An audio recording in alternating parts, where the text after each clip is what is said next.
Alright guys, installment number 2 on installing the stereo, a double din stereo in a 1998 Jeep Wrangler.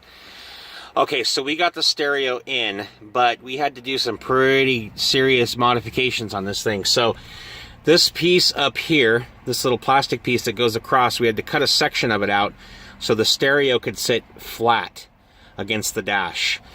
We also had to figure out where these plastic pieces would mount the best in order to fit the bezel that would go on there. And if you see right here, I had to add a piece of sheet metal to this side so I'd have something to screw to. We only put the top screws in on this thing because it's pretty much setting down on the controls for the air.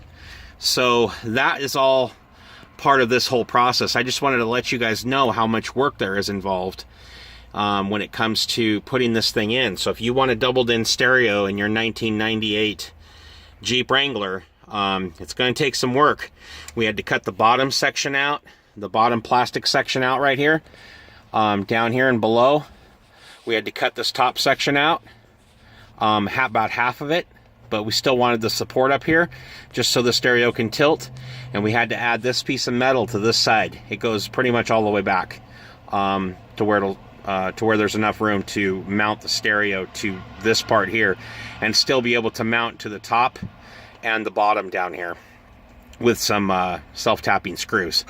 So we use panhead screws. They seem to work the best as far as holding everything in. We use the stock stereo bracket over here, the stock stereo placement. I believe we moved this piece down in order to get this bolt back in at the right location. So you may have to do a little bit of modification right here as well. So just so you know, that's what's going on with this thing. And so far, that's where we're at. The next video will actually show the bezel and what we had to do to the cover plate for this part here that we had bought, and I'll show you that in the next video.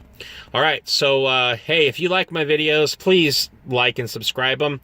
Like and subscribe to the channel. I'm doing a lot of car videos, a lot of electronic videos, and a lot of other things, so as time goes on. So just so you know, this is where we're at right now, and in the next video I will show you the bezel, and we'll go from there. Have a good one.